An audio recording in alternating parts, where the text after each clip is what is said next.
Hello. It has been quite some time since I last did this, so it's going to be interesting to see how this goes.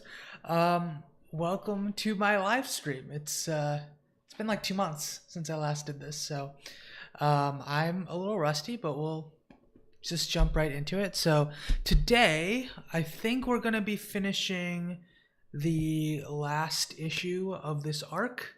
Um, I'm excited to jump into it. I'll probably give a very brief synopsis, I think, of what happened, of what I remember as well, and hopefully that'll fill in the blanks enough. Also, hello Murray. I am doing well. Back in Washington since I last saw you, so it has been a minute though. Yeah, I mean, how have you been? Yeah, because it has been a while, I think, since we last spoke. I think it was probably before Christmas. I don't think I've spoken to you since then. But yeah, let me, in the meantime, before you respond, or while I wait for you to respond, let me see where or what exactly happened in this story so far. Okay, so we're looking for, what's her name?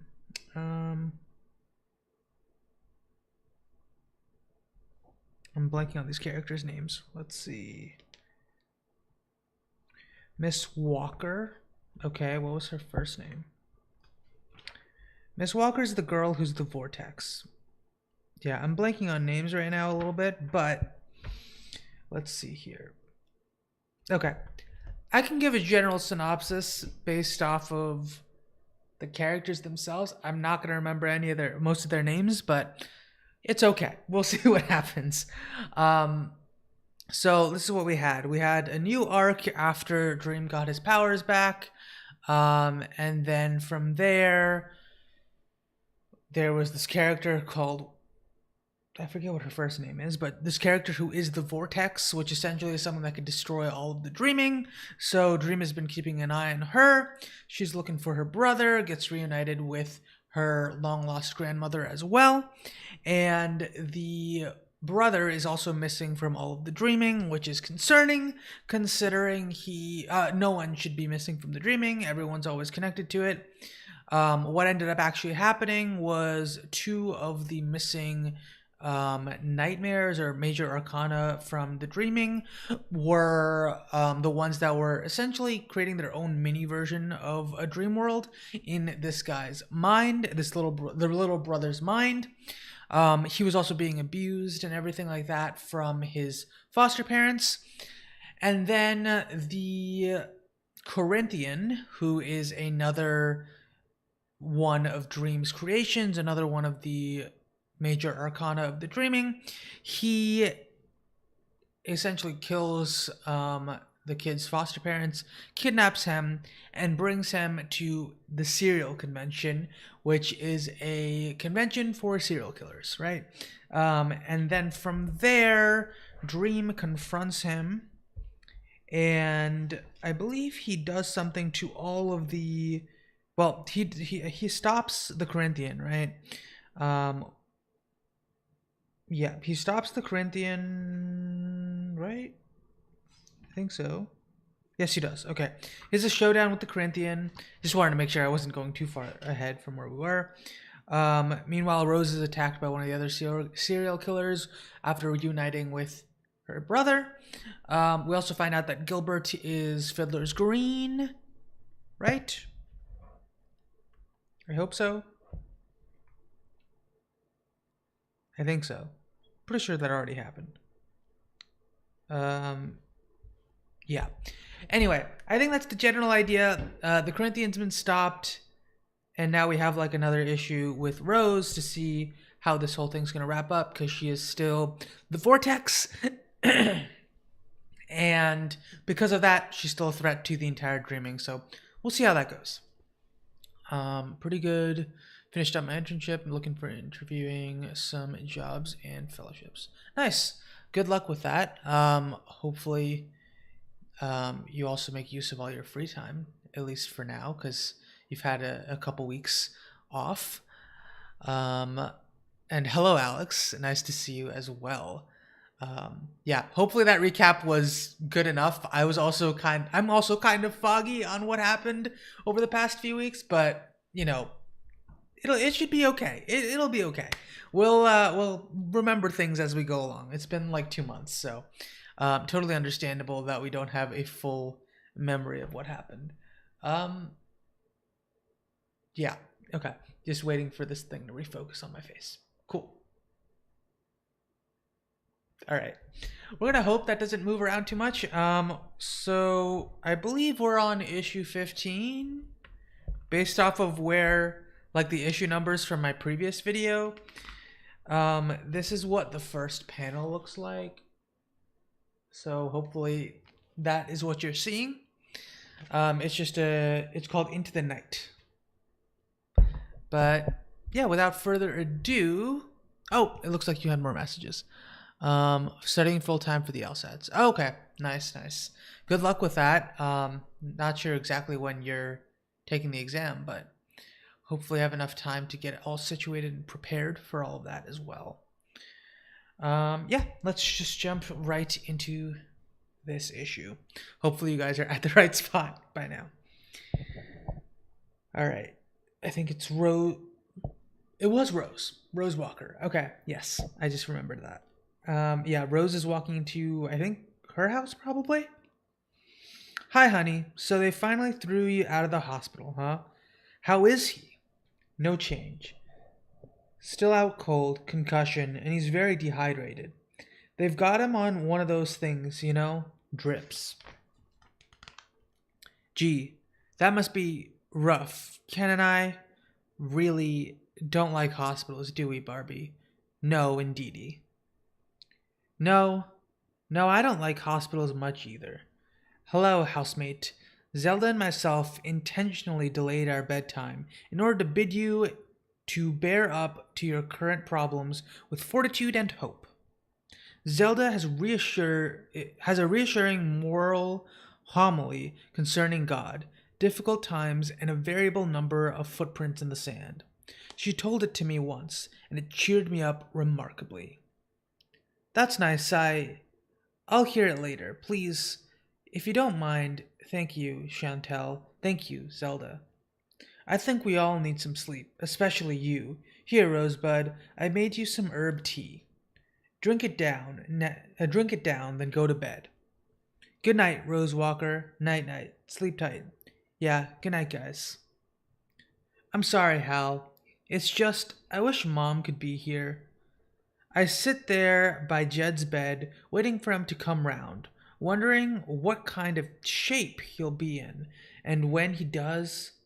But Mom has to stay in England, looking after Unity. I don't understand it. Why did they both have to be sick at the same time? It shouldn't be me out here. It ought to be Mom. Night, Hal. Night, honey. I felt so much older than I did when I arrived here. In the last 3 weeks, I had found an unknown grandmother and a long-lost brother. Now, it looked like I might lose both of them. Go to sleep, Rose. I can't. I'm too worried. I'm so tired. So tired. I wish I could sleep. Money boy, wait. Talking. Money boy, are you listening to me? Maybe. Well, I have no idea how to read these. Okay. Me beep talking money boy. Got to hand it to you, boy. Me beep 100 thou, me beep more. Talking money boy, are you listening to me? Okay. Ken dreams. Oh, this is Ken's dream. Okay, gotcha. Barbie dreams. I can hardly believe that we are here at last. And at the Ark of the Porpentine. Yes, those are words. Our journey has indeed been long, Miss Barbara, and many.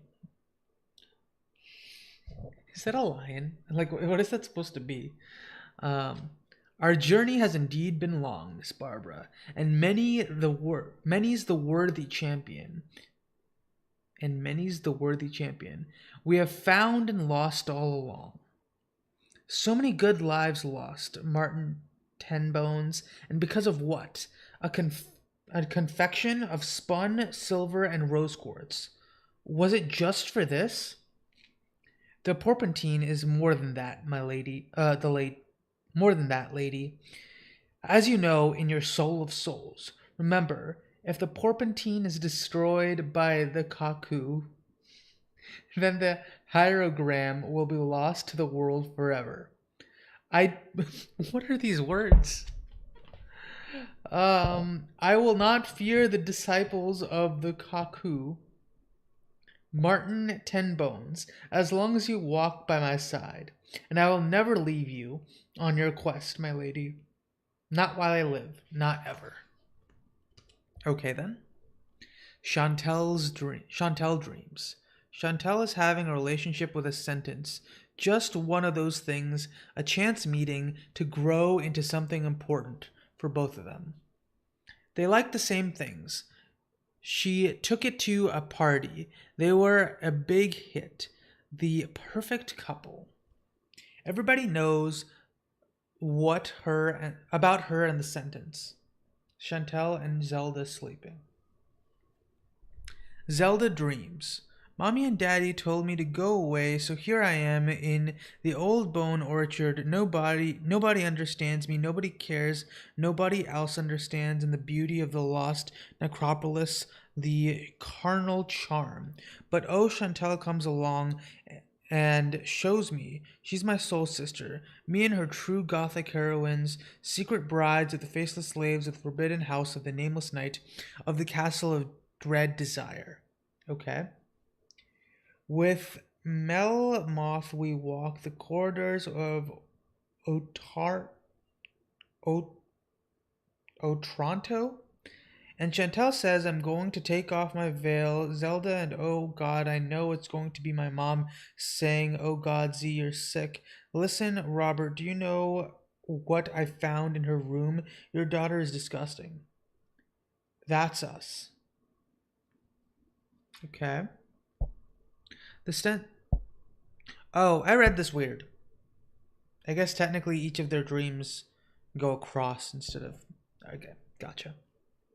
The sentence spent most of the last year in Czechoslovakia for political reasons, but it was recently translated back into English. In order to stop the sentence being deported, Chantel has arranged to have it read into the Library of Congress. However, when the time comes, she discovers that she can no longer read. She has no idea what her sentence is about. Despondent and joyless, Chantel begins to cry. Okay.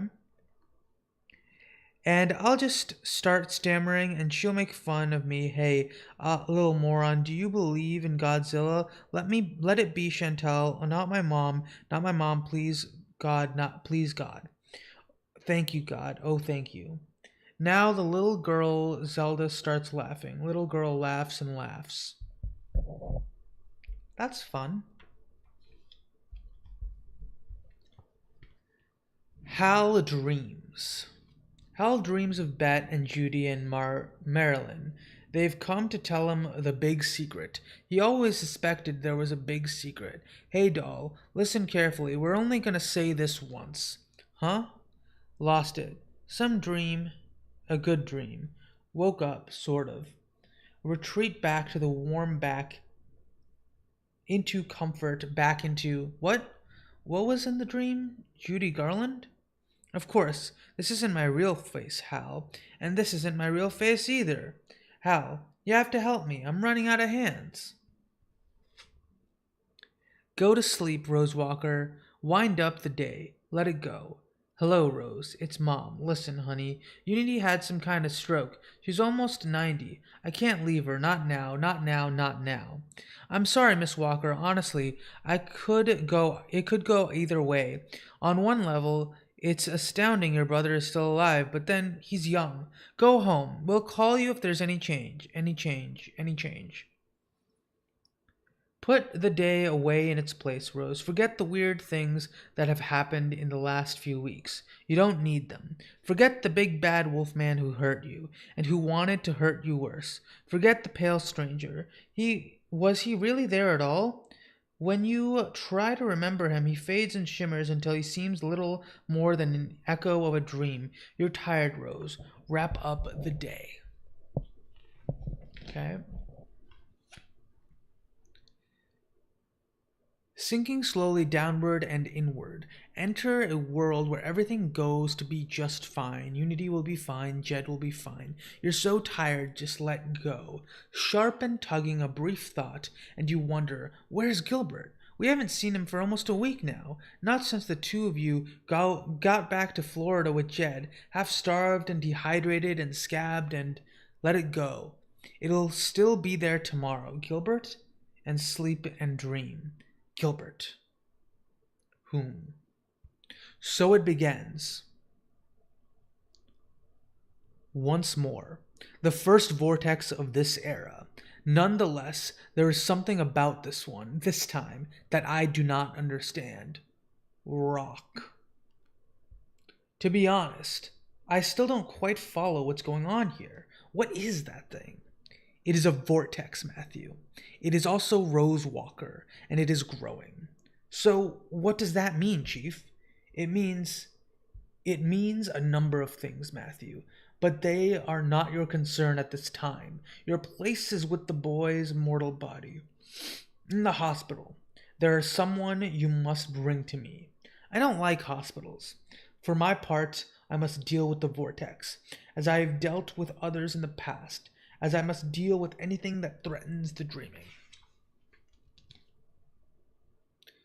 Come on. Oh, okay. That's inappropriate.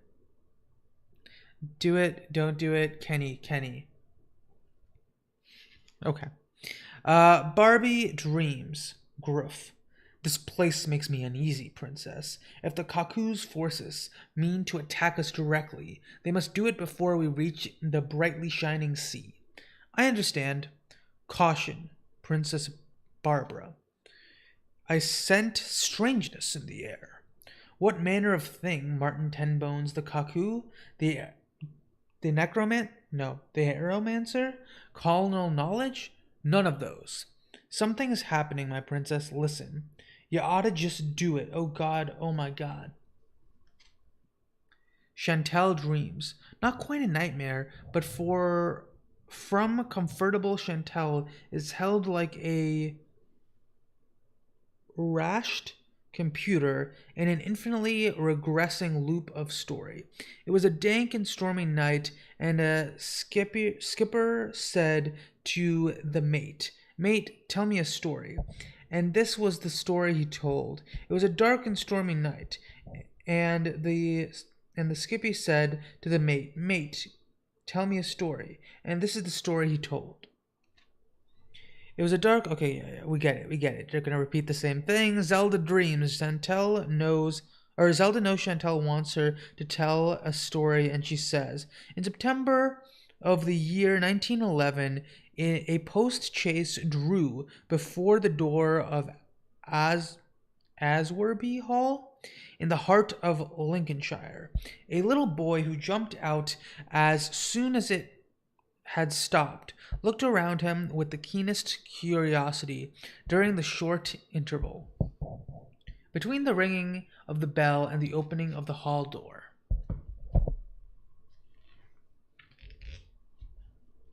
Okay. And Hal sees Robert again. Not Robert as he proved himself to be. Himself to be hollow, self-centered, dishonest. Asked to describe this whole beautiful thing. No, this is Robert.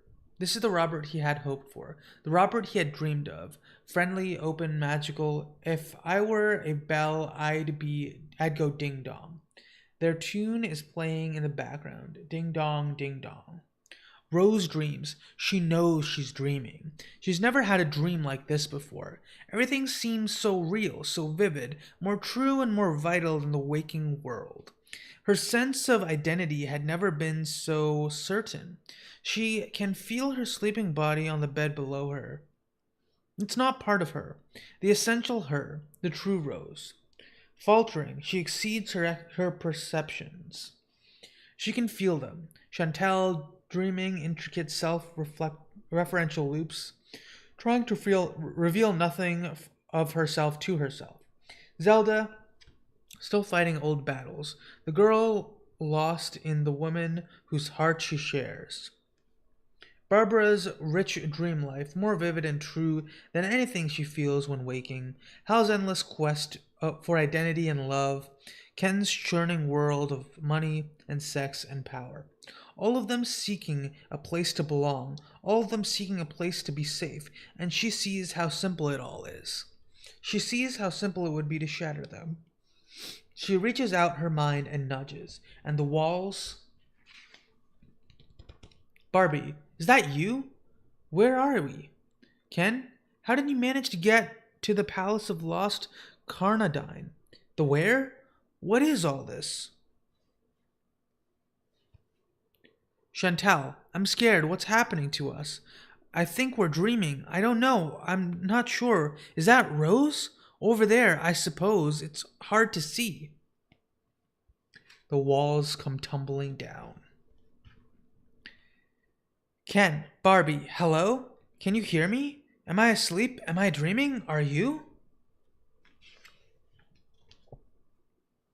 Oh, it's another full page spread. This is a very trippy looking spread. And beyond, she can feel them across the city, a parade of sleeping minds. Each mind creates and inhabits its own world, and each world is but a tiny part of the totality of that is the dreaming. And she can touch all of them. She begins to free them, loosening them into the flux. Across the city, dreams begin to join and integrate, and in doing so, they change the dreamers forever. Enough. And Rose, still dreaming yet never so awake, understands elated that this is only the beginning. There are so many dreamers, so many. Enough.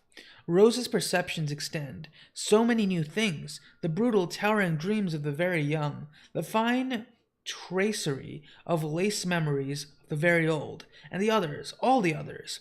It would be so simple to create one huge dream. Enough. What happened? You caused a great deal of damage. Nothing I cannot repair. Not in this stage, anyway. I am the Lord of Dreams, Lord Walker. Or, I am the Lord of this realm, Rose Walker. I think it's time for us to talk. Yeah, it is a very trippy looking spread. Ken woke, troubled and horny. He pressed close to Barbie, was surprised to find that she was crying. She couldn't tell him that what she was crying about. She claimed she didn't know. He said things to her then in the darkness that he would later regret. Chantal and Zelda woke, scared and lonely. They didn't talk. They held each other in the darkness, like sisters, until the dawn. Hal woke with a feeling of dread in the pit of his stomach. Through the thin wall he could hear Ken's voice, too low to make out any words. For a while he sat in the darkened room, and then he took his flashlight and walked, as quietly as he could, and up the creaky wooden stairs. Rose? Rose, are you awake? Rose.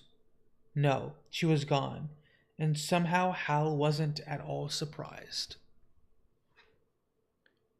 Miranda? It's okay, everything's okay, I'm here. 4:30 a.m. Miranda Walker hasn't slept for 2 days now. The doll's house. I think Rose should have the doll's house. Perhaps she's too old for it. No, I think she'd like that, Mother. That's good. I wish my parents could be here with me. It wouldn't be so hard. I wouldn't be afraid of dying if they were here. But at least I have you with me, Miranda. So little and so little time remaining. Stay with me. It makes the letting go easier to bear, and then Unity is asleep once more. And Miranda thinks I didn't need that. I have a son who may be dying 6,000 miles away.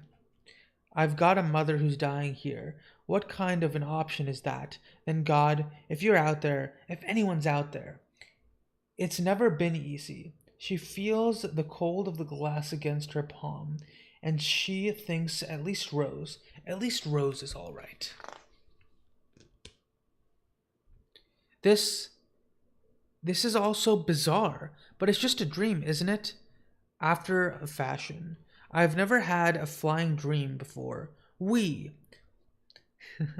say, whoever you are, do you know what Freud said about flying?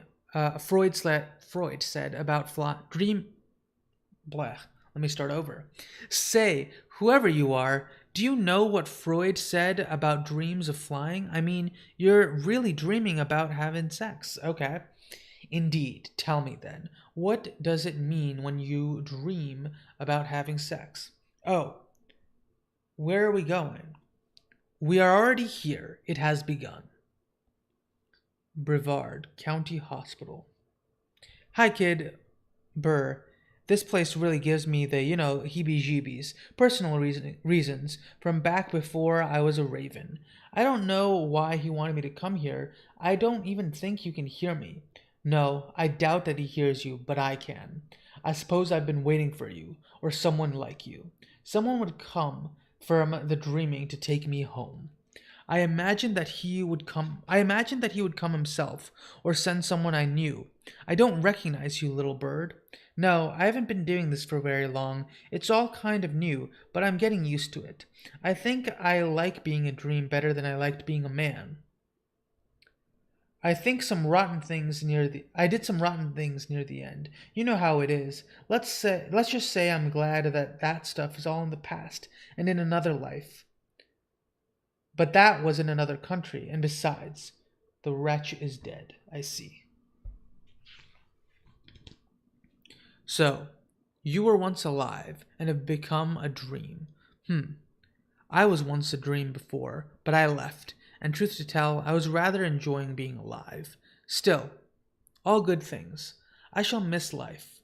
I felt that I was quite good at it, and I believe I shall miss Rose Walker, the Vortex.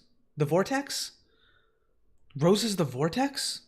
Oh dear, I suppose I should have realized. Yeah, but it's okay. The boss said that he was going to deal with her. He said there had been lots of other vortices in the past, and he dealt with them all. How does he do that?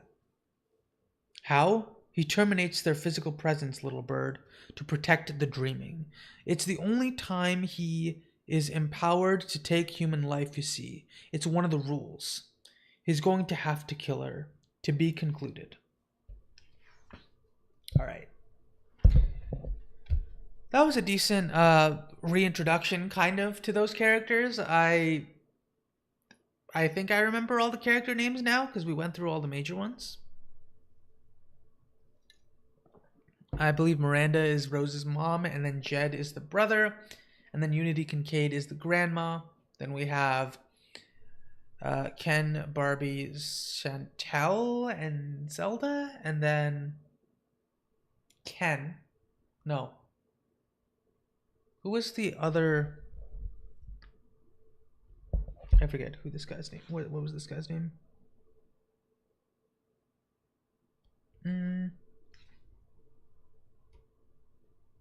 Let's see here.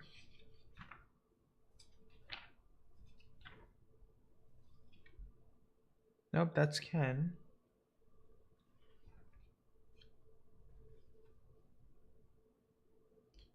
Oh, Hal was the other guy. Okay.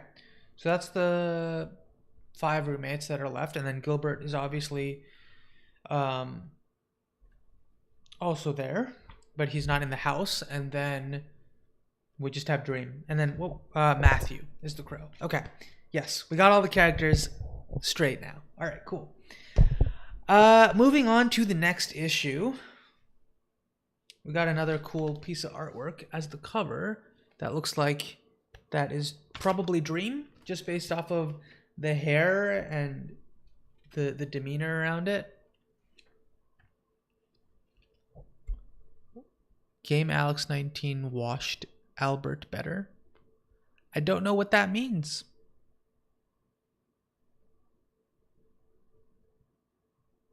Oh, wait. Oh, gotcha. Okay. Alex washed Albert better. Okay. Two separate sentences or statements. Okay. I was like, what? I did not understand that. I was like, what is this one sentence? I'm confused. Okay. I do like the art and paneling in this comic a lot. Yeah, I really like the art and paneling as well. I really like the designs for all the Endless characters. I think they look really cool. Um, and the panel work when things like start going kind of crazy is pretty interesting too. Um, but without further ado, we can go into the next chapter, or next issue rather. And I'm a what? You are a vortex of dream, Rose Walker. And you're saying that because I'm this vortex, whatever the hell that means, you're going to kill me? Is that what you're saying? Yes, that is what I am saying. You're kidding, aren't you? I mean, you saved my life in that crazy hotel with that crazy fat guy. You saved my life, and now you want to kill me? So it's a joke, yes? No, no, you really aren't joking. You want to kill me. I can't believe for a second there I was really worried. But this is just a dream. So what am I worried about? Sooner or later I'll wake up, and then I'll go downstairs and tell Hal about this crazy dream I had, and he'll laugh himself sick. We both will. Rose, I am sorry, but you are mistaken. You are right, this is a dream, but not a dream from which you will awaken. Not now, not ever. Rose. No, it's okay, I believe you. I'd be kidding myself if I tried to pretend it wasn't happening. I don't understand, but I believe it. Just tell me one thing. What would that be? Why me? It all seems unfamiliar. The dreaming has altered in the last 5 years, Matthew. Huh? I wouldn't know. We must hurry, Matthew. You think you can stop him hurting that girl? Is that it? No, I don't think I can. Huh? Then why are we doing this? I'd hate to make the chief angry. I don't think I can help, but I can hope, and I can pray. And by the way, I am sure our Lord will be angry enough with me already for deserting the dreaming. Nothing I can do will make it worse. So, you were a big shot in the dream world in the old days. Fiddler's Green. Weird name. Who are you? Yeah, I think I spoiled that briefly beforehand. I didn't mean to.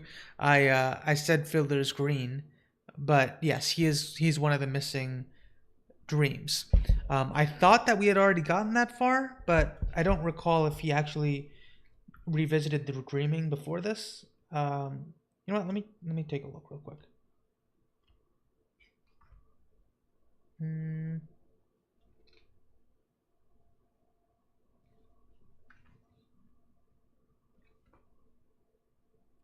Yeah. Okay. Well, let's see. That's him leaving. Sorry, I'm just skimming through to see if this actually happened, because I don't know if I actually spoiled that or if. Yeah, I might have spoiled it.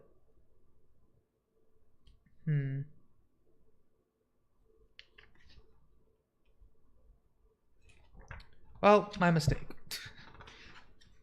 Oh well. It's fine. I'm pretty sure you guys didn't catch that anyway. Um oh, let's see what you guys say. You can wash me if you want. um Take a nice bath. All right, bro.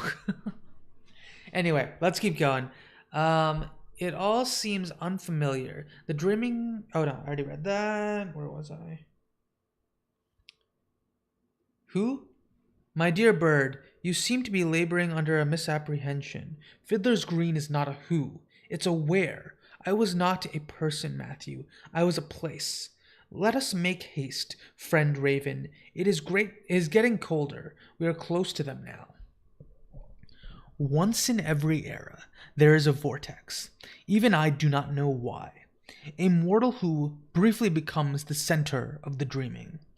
The vortex, by its nature, destroys the barriers between the dreaming minds, destroys the ordered chaos of the dreaming, until the myriad dreamers are caught in one huge dream.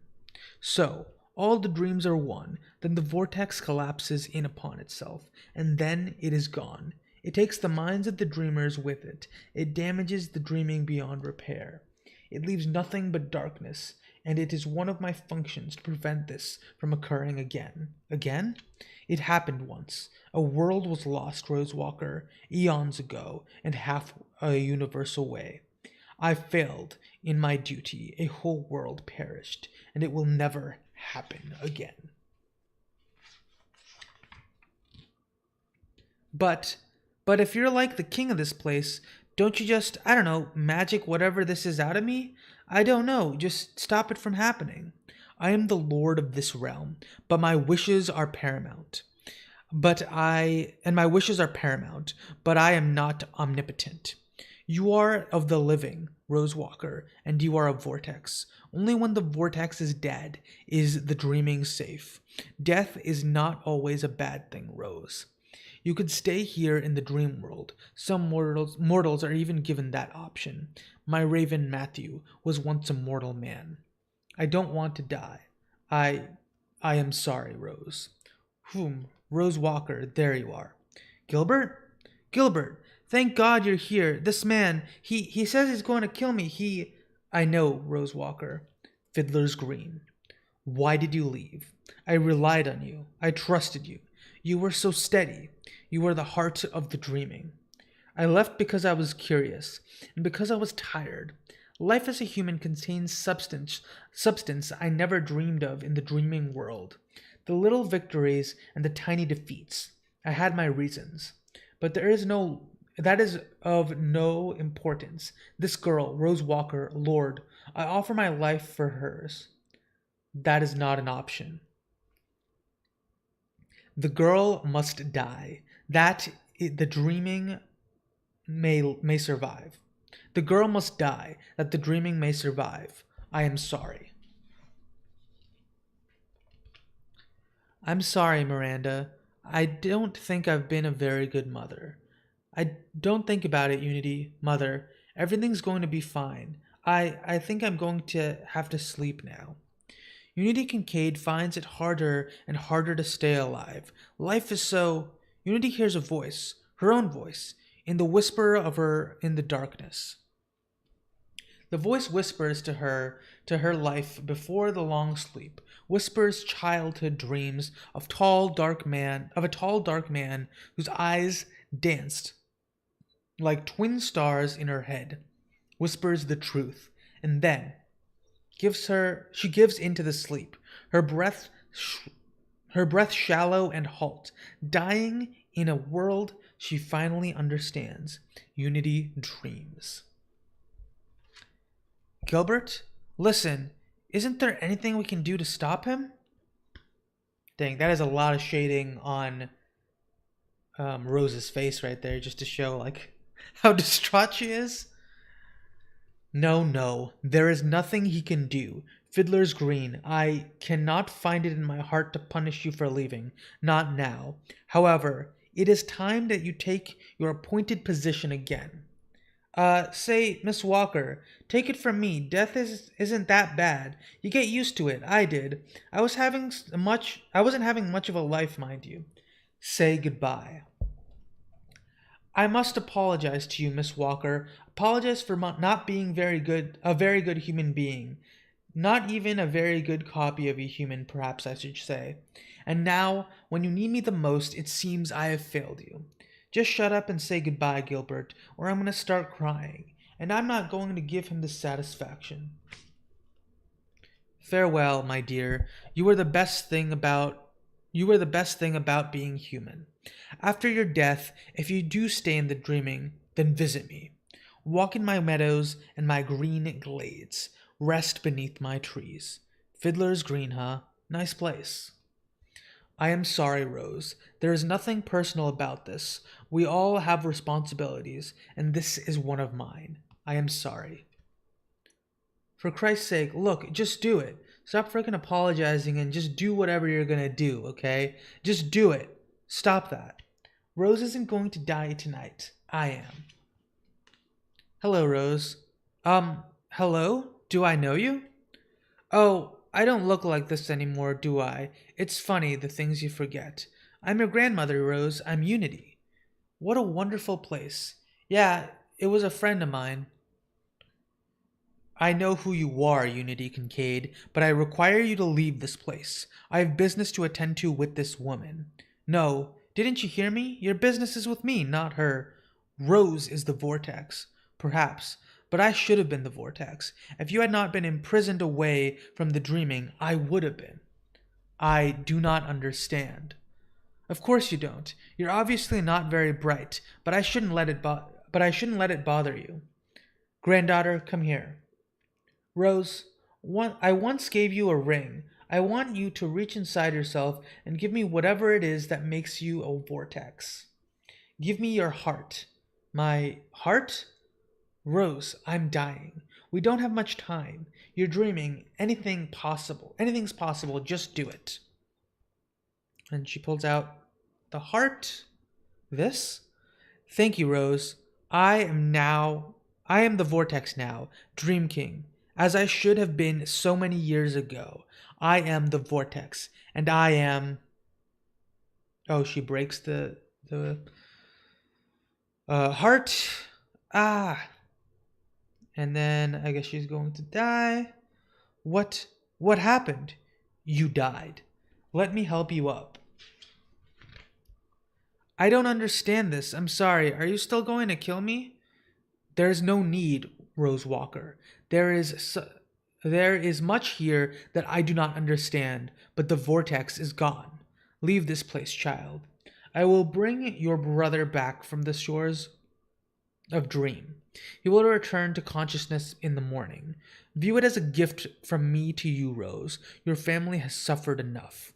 Goodbye, Rose Walker. And then she woke up. All right. It was 6 months ago. What happened since? I got a letter from Hal the other week. Hal's selling his house, moving out west. Reading between the lines, I think he met someone, but he didn't actually come out and say it. He did. He said that Ken and Barbie split. Ken got himself a new partner who looks exactly like a younger Barbie, while Barbie's gone sort of seriously weird. Hal didn't give me any details. She's gone to stay with some friends in Manhattan. The Spider Women are buying the house from Hal. She said Zelda actually spoke to him the other day. No one's seen Gilbert since. We're living in the big house Mom bought, just outside Seattle, where she grew up. Hey, that's pretty close to where I am. Just like an hour away, regardless of where it is. That's pretty funny. We've got more money than you'd believe. Grandma Unity was richer than anyone I've ever known. Weird, huh? All that money and she never had a life. I don't go out much. Be honest, Rosalita. Be honest. No one else is ever going to read this. Okay. I haven't been out of my room except to eat, preferably late at night when Mom and Jed are asleep, since we moved here months ago. I've been reading, playing records, sometimes just sitting, staring into space, writing this diary or whatever it is, thinking. A year ago, my best friend died. Her name was Judy. She was killed, or perhaps she killed herself. It was some kind of massacre in a small town diner. Ooh. That is a callback. That's pretty cool. To what? The fight against Destiny or whatever. I think he called himself Destiny with Dream. Yep, that's pretty funny. She phoned me on the day she died. She had just split up with her girlfriend Donna, and she was in rough shape. I think about Judy a lot. I wish I could talk to her about this stuff, except for Gilbert. She was the smartest person I ever met, but I can't talk to either of them. Not anymore. Since 6 months ago, I had a really weird dream. That was the night that Unity died and Jed got better.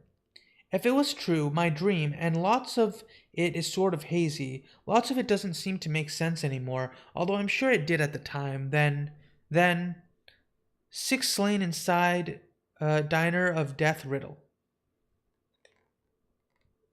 Then nothing makes any sense. If my dream was true, then everything we know, everything we think we know is a lie. It means the world is about as solid and as reliable as the layers of scum on the top of a well of black water, which goes down forever, and there are things in the depths that I don't even want to think about. It means more than that. It means that we're just dolls. We don't have a clue what's really going down. We just kid ourselves and we're in control of our lives, while a paper's thickness away things that would drive us mad if we thought about them for too long play with us and move around from room to room and put us away at night when they're tired or bored. In my dream, I could have destroyed everybody in the world. In my dream, Gilbert wasn't even a person. He was a place. In my dream, Grandma Unity gave her life for me. Dreams are weird and stupid and they scare me. I haven't slept properly for over 6 months now. It's a nice house, too big, but that suits me. Means I don't have to see other people any more than I have to. That's my story, okay? It's even got a happy ending. Jen and Rose and their mother were finally reunited and they all lived happily, or they all lived together in the big old house. I've been brooding on the night for too long now, 6 months, and I've decided my weird dream, it was just a dream. That's all. Just a dream. And then she woke up. You know, I always hated stories that ended like that. I always felt cheated. 6 months is a long and 6 months is long enough to feel sorry for yourself, isn't it? You can't feel cheated forever. Hello, stranger. Hi, Rose. Hi. Your hair looks real nice. Yeah, thanks. I was sick of it the old way. So, what's the occasion? I don't know. Rejoining the human race, I suppose. I can't sit up there forever. I thought maybe I'd get some kind of job, or maybe do some traveling. Hunt down some old friends. That's a good idea. We've been worried about you. Sorry. I found a fox's den in the woods with cubs. I can show it to you if you want. Yeah, I'd like that. And then she woke up. I suppose there are worse endings. And then we're back to Dream. Looks like he's sitting on his throne, walking towards a few pictures. Desire, I stand in my gallery, and I hold your sigil. Talk to me. Why, sweet dream, this is a surprise. Almost an event, I might say. Good. I'm coming through. You are? Oh, but, of course. You know you are always welcome in my chambers. It's, lovely to see you. Can I get you anything you desire? My sibling, I require nothing from you, save some answers. I have been thinking about certain events of the last year, and I have arrived at some unpleasant conclusions.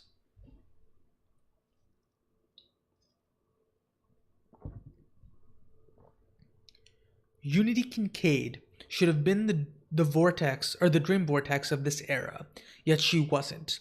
The vortex was instead transmitted along her genetic line to her granddaughter, Rose Walker.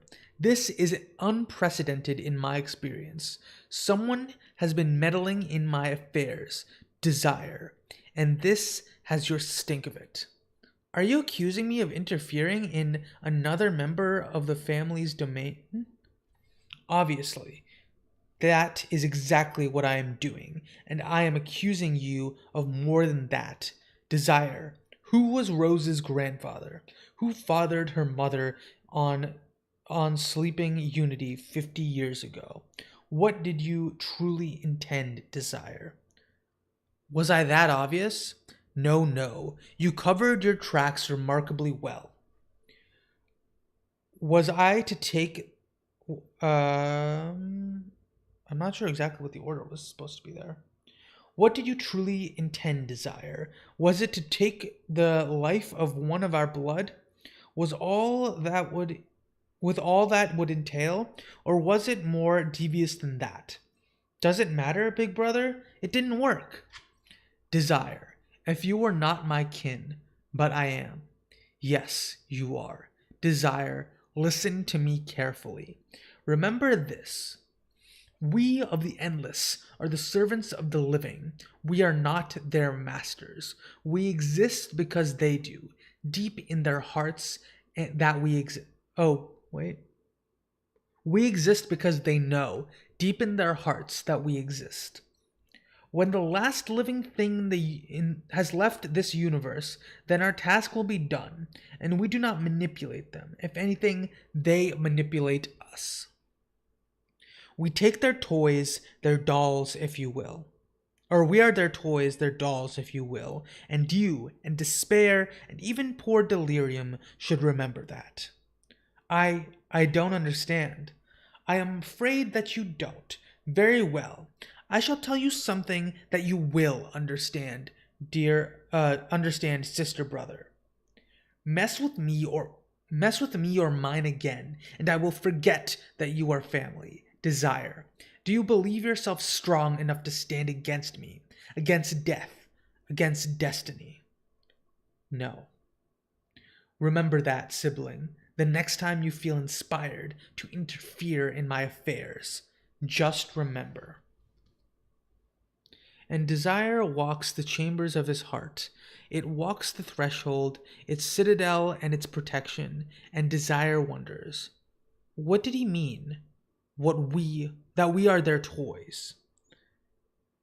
Human beings are the creatures of the desire. They twist and bend as I require it. If I thought otherwise, I would crack, like delirium, or I would abandon my realm, like our lost brother. Poor dream, I really got under his skin this time. And desire smiles and forgets. For desire is a creature of the moment, and desire walks the endless pathways of its body, certain that he or she or it is in soul and only control of its destiny, the only inhabitant of the twilight realm of desire, and feels nothing like a doll. Nothing like a doll at all. And that's the end of this arc. We still have a few more stories. Let me just check how many. I think it's like 2 stories here. Let's see.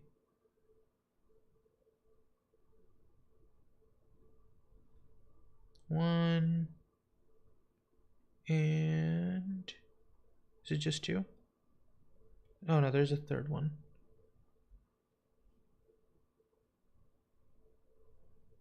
Let's see here. That's 4. Okay, I think there's 4 more. Yeah, it looks like there are 4 stories here. I know at least the first 2. Let's see what time it is. It's only been an hour. What did you guys think of the end of that arc? That's the end of what? The second big arc so far?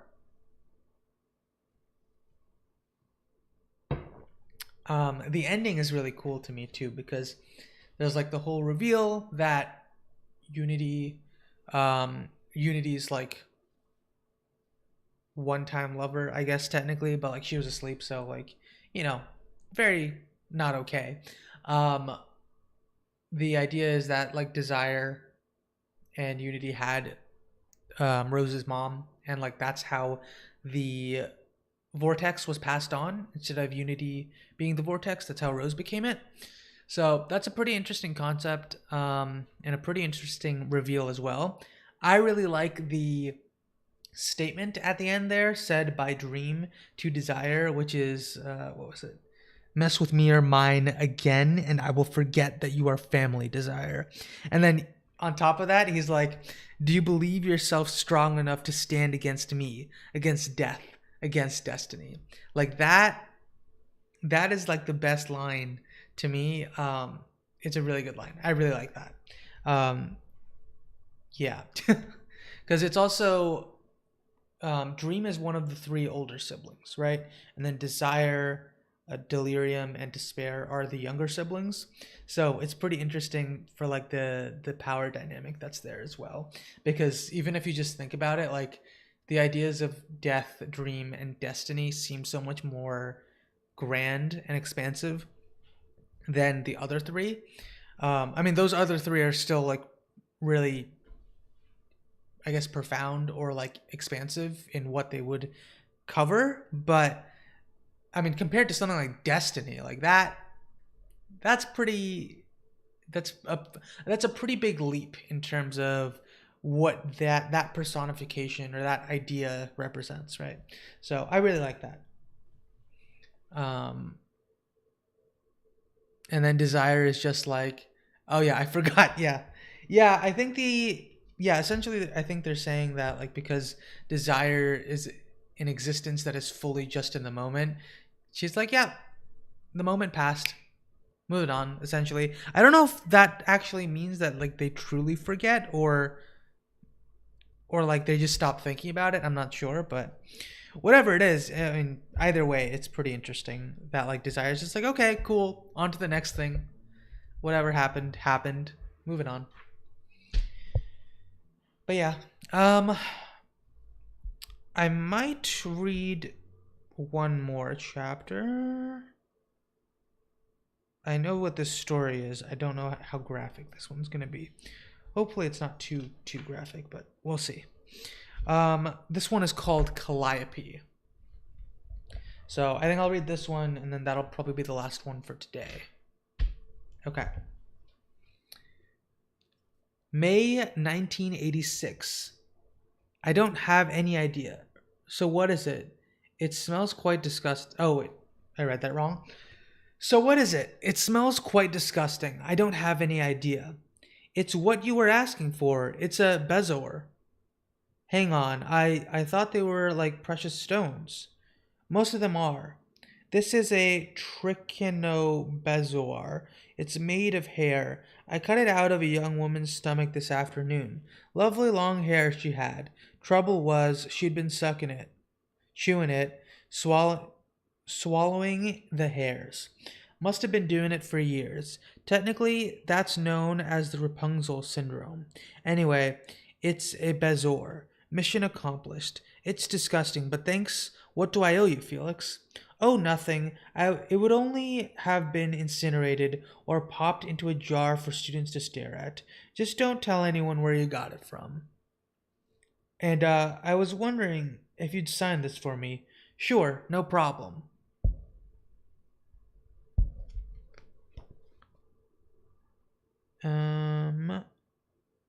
Yeah, conceptually, I like it. Yeah, I really like that story too. I think that that's my favorite part, probably of the entire story so far. And this is pretty much where my knowledge ends too. So, from what I know, like that's one of my favorite moments. The only other one that is comparable is when Dream is leaving Hell as well, where essentially he's like, "What?" I think Lucifer says to him, "What powers do dreams have in Hell?" And then he said, "Oh, what was it?" Um, it was something about dreaming of heaven. Let me just double check. It's been a while since I read that. Where was it? I think it's right around here. Almost. Yep, there it is.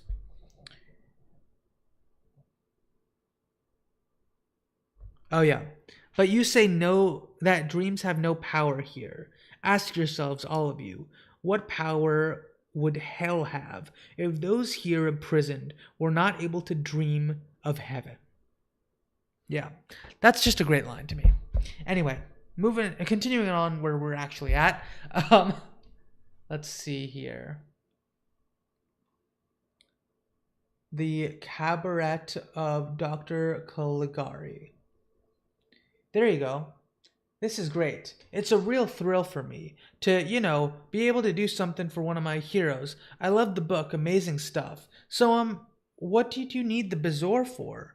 Like you were asking the other day, where do writers get our crazy ideas from?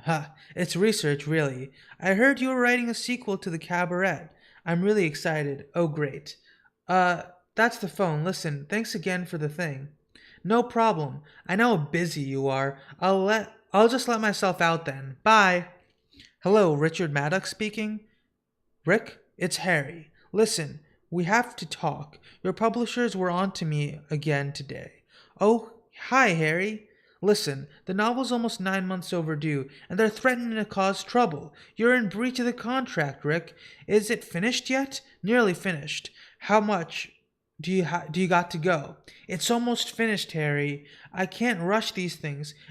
Another couple weeks maybe, okay? Listen, I'm really busy. I'll get back to you, okay? How much of the novel have I written, honestly? Nothing. Not a word. Who is it? Richard Maddock. To see as Erasmus Fry. I'll be right down. Are you alone? Yes. It's just me. I've got it. Well, come in, my dear boy. Come in. I'm not sorry that I'm not dressed for visitors. When you get to my age, you don't give a toss about what you look like. Ha! Don't just stand there. Come in. How are you, my boy? Written anything profound and stirring recently? You know I haven't, Mr. Fry. No. We'll go into my study, and you can show me my present. An excuse for a sherry. Cheap stuff, of course. I'm not wasting the good stuff on a little shit like you. Let me tell you about bazaars. Word comes from the Persian pad zahar. Padzar? I don't know. It means counter poison antidote. Mainly found in the stomachs of goats and gazelles. Once believed to possess mythical powers, they can remedy poisons, make the sick well. Edward IV survived the effects of a poisoned wound due solely to a bezoar in his possession. Queen Elizabeth I had a bezoar set in gold with unicorn horns, given to her by John Dee, her spy and magician. John Dee again. Okay. Wow, they're really bringing out these callbacks. For the common people, apothecaries would lend out bezoars at extortionate rates for a week or a fortnight. Will you shut up? I haven't written a word in a year. Nothing. I haven't thrown away. Do you know what that's like when it's just you and a blank sheet of paper? When you can't think of a single thing worth saying, a single character that people could believe in, a single story that hasn't been told 1,000 times? Of course I know what it's like. Don't be a fool, boy. Let me see my present.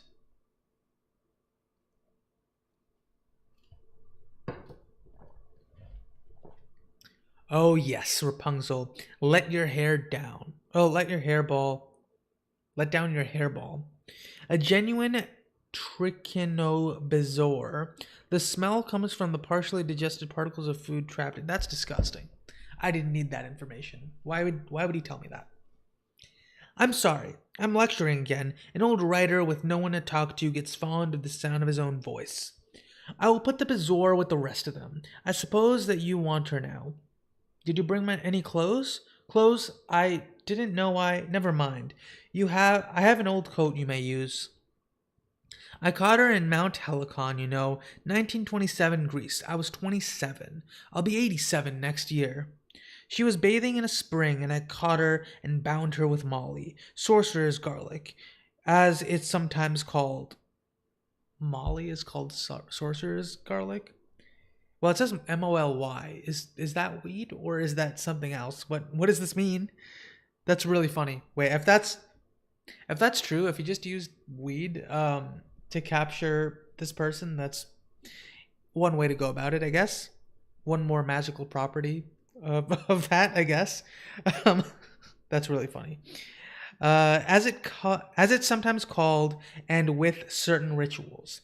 The hardest part was getting her back to England. They say one ought to woo her kind, but I must say I found force most efficacious. After all, I got the fame and glory. I created the novels, the poems, the plays. I don't need her anymore, Maddock, and you do. Here she is. Her name's Calliope. Wow, that is a terrifying sight. She looks starved. What the heck? What would you do with me now, Erasmus? Am I now to perform for your amusement? Is this man to be our audience? Don't get yourself all worked up, Calliope. No, this is Richard Maddock. He's a novelist, or at least he's written one extremely successful first novel, and has found himself quite unable to write anything else. Richard, this is Calliope, the youngest of the 9 muses. She was Homer's muse, so she ought to be good enough for you. She ought to be good enough for you. Calliope, I'm giving you to Richard. You're his now. But you told me. You promised that you would free me before you died. You said I could have freedom. Put not your trust in princes, my dear. Nor in the aging author who has never been what one might call a shining example when it comes to keeping his word. Writers are liars, my dear. Surely you have realized that by now. Take the little cow away, Maddock. I never want to see either of you again. Pleasant guy. Really, really pleasant. However, if you ever happen to feel a spark of gratitude, you might want to persuade some publisher to give Here Comes a Candle back to print. I was particularly proud of that one. And Maddock took Calliope back to his house and locked her in the topmost room which he had prepared for her.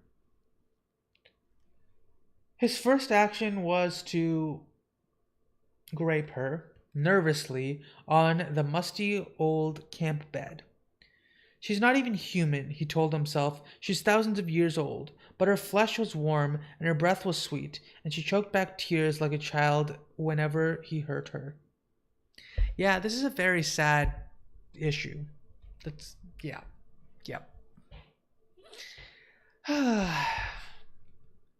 It occurred to him momentarily that the old man might have cheated him, given him a real girl, that he, Richard Maddock, might possibly have done something wrong, even criminal. But afterwards, relaxing in his study, something shifted in his head. He switched on the word processor to write it down before it fled. He had been writing for 3 hours before he surfaced enough to realize that he had begun his second novel. Gracious ladies, mother of the Kamine, hear my prayer. Malit, Manim, Iode, attend my supplication. It is I, your daughter Calliope, who calls you, and I have called you as I have called you 1,000 times. I implore you, ladies, deliver me from this place and this time. To whom can I speak in my grief? I who am laden with wretchedness. Ladies of meditation, ladies of mediation, remembrance and song, hearken to me. All right, enough, beautiful love. Why do you call us? We feel your pain, daughter, but we cannot help you. You are snared upon Helicon according to the mysteries. You are lawfully bound. But it is not just, my mothers. I can bear this burden no more. Is there nothing you can do? No one who can intercede on my behalf? There are few of the old powers willing or able to meddle in mortal affairs these days, Calliope. Many gods have died, my daughter, while aspects of other gods have been lost forever. Ha!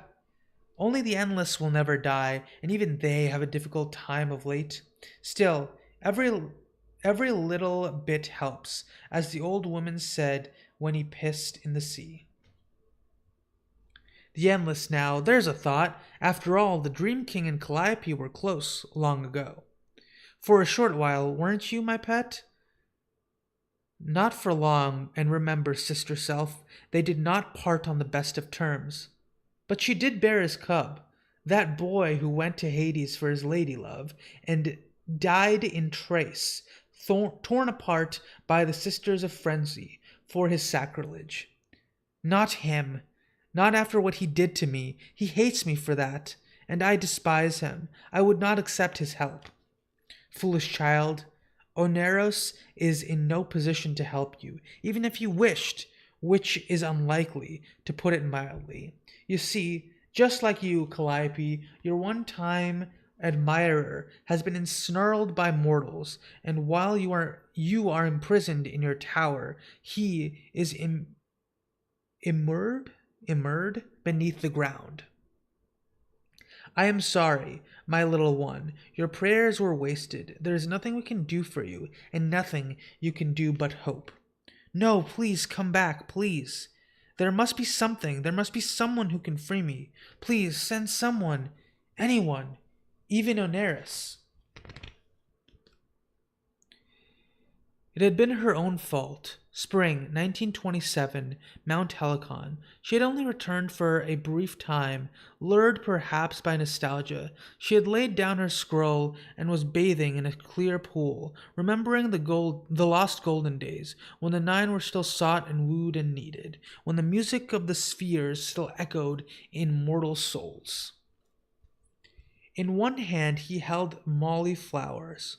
It had power over her kind, and in his other hand, okay, and in his other hand held her scroll.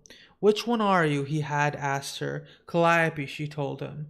Calliope, he had echoed, as if he were testing her name.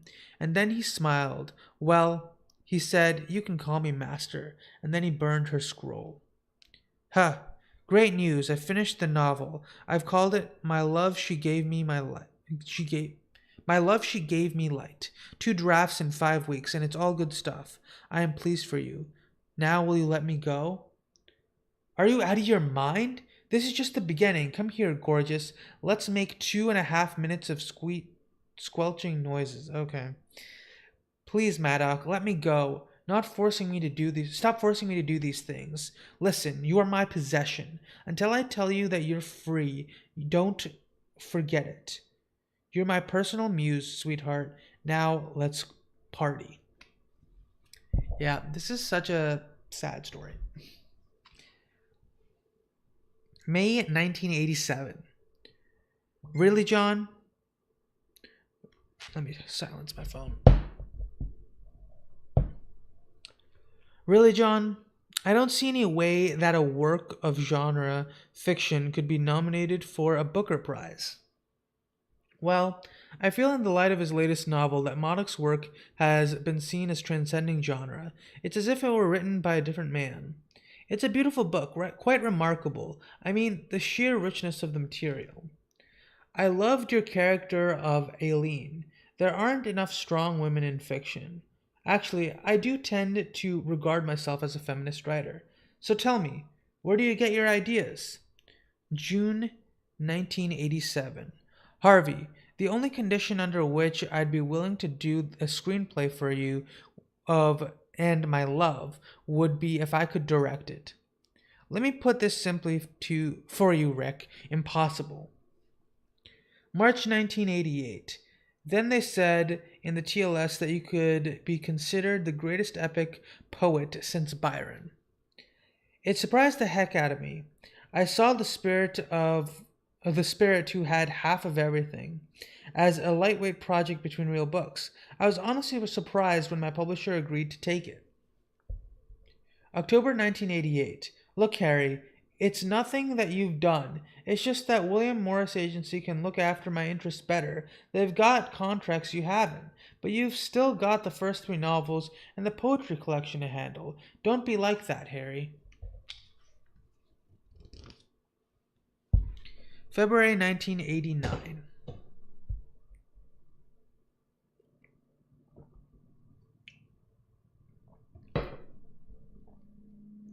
Thank you, all of you, so much. You know, when I first told my agent I was planning to write a play, he said, Rick, you're crazy. So I got a new agent. Ha ha ha.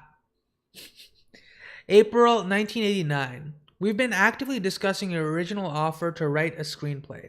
If we let you direct, I'm pleased to tell you that Harvey, it's too late. I already signed a 3-film deal in the US, but thanks, you know. May 1989. Maddock buys a new house in Chelsea. He's busy on pre production for the film, and most of the moving is done for him. He moves his most valuable possessions himself, though, late one spring night. Of course he does. Spring 1989. No. I like Hollywood well enough, but I'm really pleased to be going home. 2 months away is enough for me. Hi, in case you've just tuned in, I'm talking to Richard Maddock, writer, poet, and soon to be film director, about his new epic novel, Eaglestones. Writer of the best selling novel, Eaglestones. Oh, this is 1989. Talked to us about his extraordinary new film and the madness of crowds, and will be showing some exclusive footage. That's all after the break.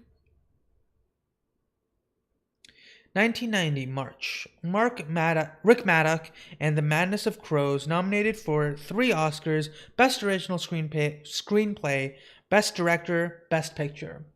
Oh, it's you. They told me that you had been imprisoned, just like me.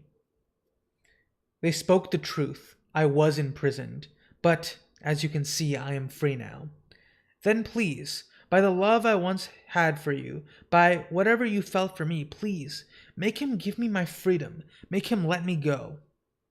Although you've been compared to the multi-talented Jean Cocteau, and to the lesser extent to writer-directors like Clive Barker, it seems to me that the creator who perhaps you resemble most is the late 1490s cult figure Erasmus Fry. Excuse me? You said the late? He's dead? Les Simmer, did you know him? I didn't know him. We met on a couple occasions. He was interested in my work. After all, like you, Fry was above all a creator of epics, of huge, towering romances.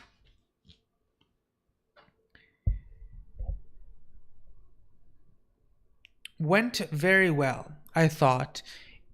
It'll be broadcast in June. We'll let you know the exact date. Oh wait, did I miss something? Oh, no, I didn't. Okay. Thanks. I suppose Fry must have died while I was shooting in the US. Old age, I suppose. He must have been almost 90. Oh no, he poisoned himself.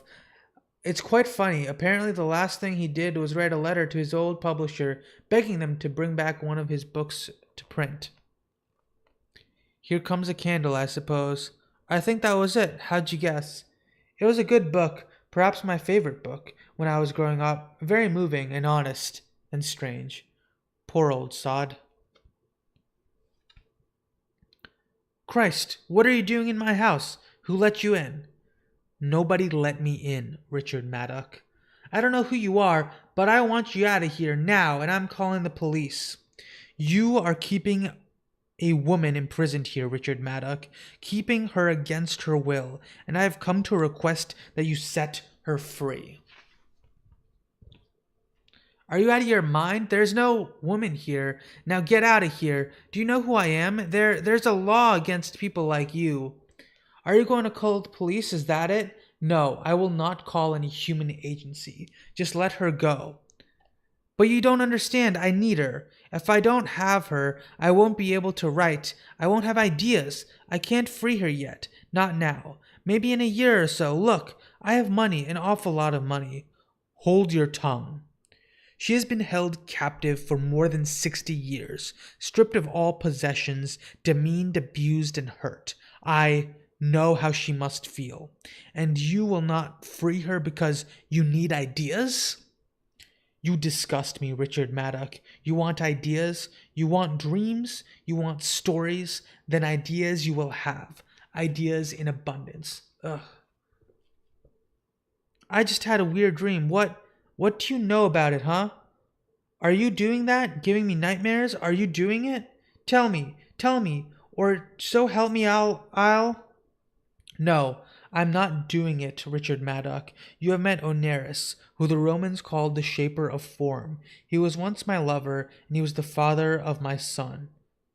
I didn't know you ever had a son. You know nothing of me, Richard Maddock.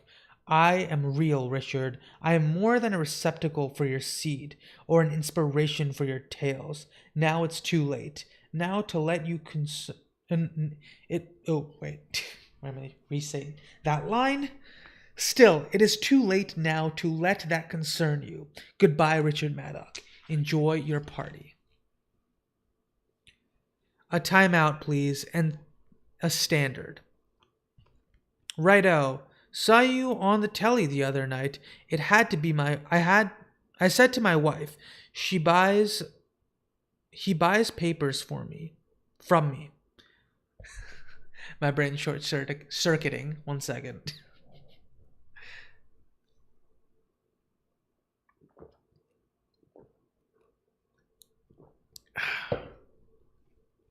I'm going to a party. You know, I could write a story set at a party. Possibly something could have happened to the world outside, a holocaust of some kind. These people are partying against the darkness. Here, Mr. Maddock, that's £1.20 you owe me. The fraternity of critics, in reality a dark brethren, linked to profane rites and blood vows. To destroy an author, they sacrifice a child and perform a critical mass. In a street in which the streets are paved with time, the a train full of silent women, plowing forever through the twilight, heads made of light, a small piece of blue cardboard, a plum, sweet and tart and cold, a were goldfish who transforms into a wolf on the full moon. Two old women taking a weasel on holiday. Griffins shouldn't marry. Vampires don't dance. A man who inherits a library card to the library in Alexandria. A rosebush, a nightingale, a black rubber dog collar. A man who falls in love with a paper doll. The sun setting over the Parthenon. Shark's teeth soup. Is something wrong? I'm a doctor. Stand back. Good grief, Richard Maddock. What's the matter, old fellow? I'm just having ideas, so many ideas. An old man in Sunderland who owned the universe and who kept it in a jam jar in a dusty cupboard under his stairs. My home is just around the corner. Lean on me. Do you remember me? Felix Grayson. It's the ideas, where we get them from. A siesta about silence, using the key words dark, ragged, never screaming fire kiss. Felix Garrison, FRCS. Come inside. You'll have to tell me what's the matter soon. Yeah, soon have you feeling better. A biography about Keats from a llama's point of view. God, what did you do to your hands? All the pictures in my head, I had to get them down, but I didn't have any paper or ink, so I used the wall and my fingertips.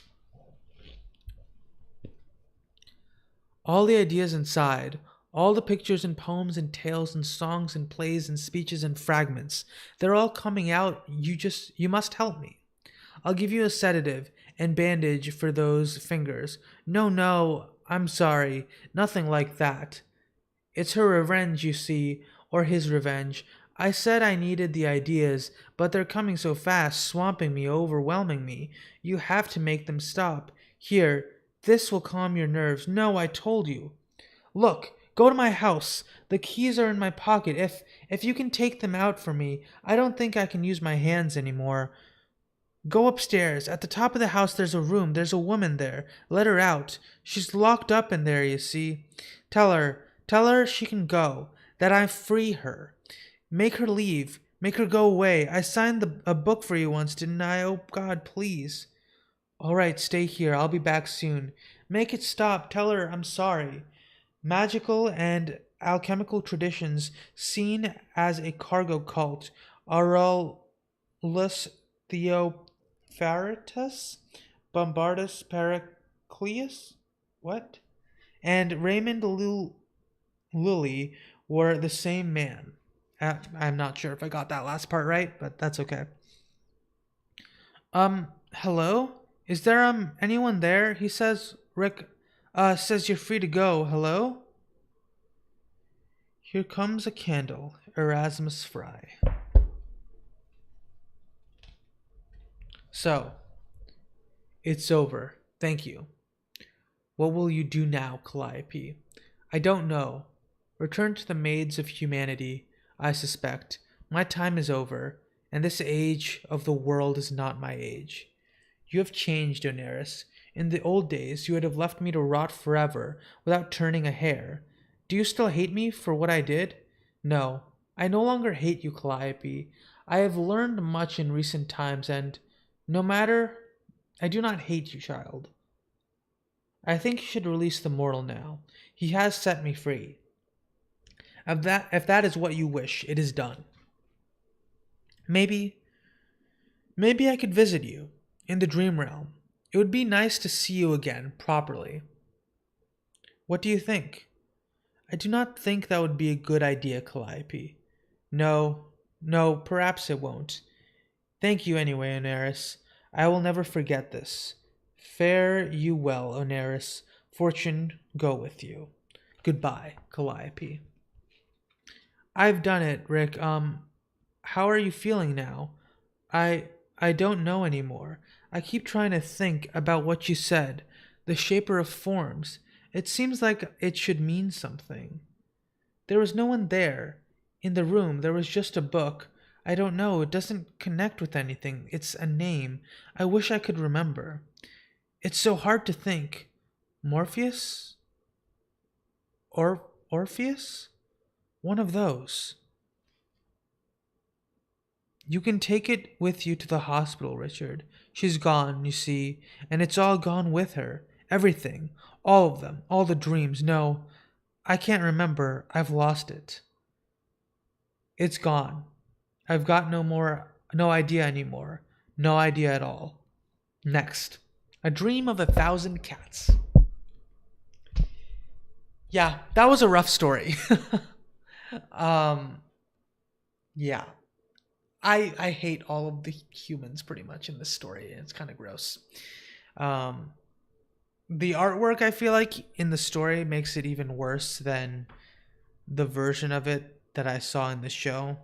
In the comic, it just looks, I guess, even worse in some ways, in some respects, with just how disheveled, I guess, in a sense, that Calliope looks. So, yeah, definitely a bit of a rough read for that one. It's a rough story in general. But, yeah, did you guys enjoy that one? Question mark. It's a bit of a rougher story, so you might have some mixed thoughts about it, but as do I. I mean, it's a very intriguing concept that Gaiman came up with for that story, but it's also like, wow, that is very twisted in terms of the story itself, in terms of the writer characters in the story too. So, very strange.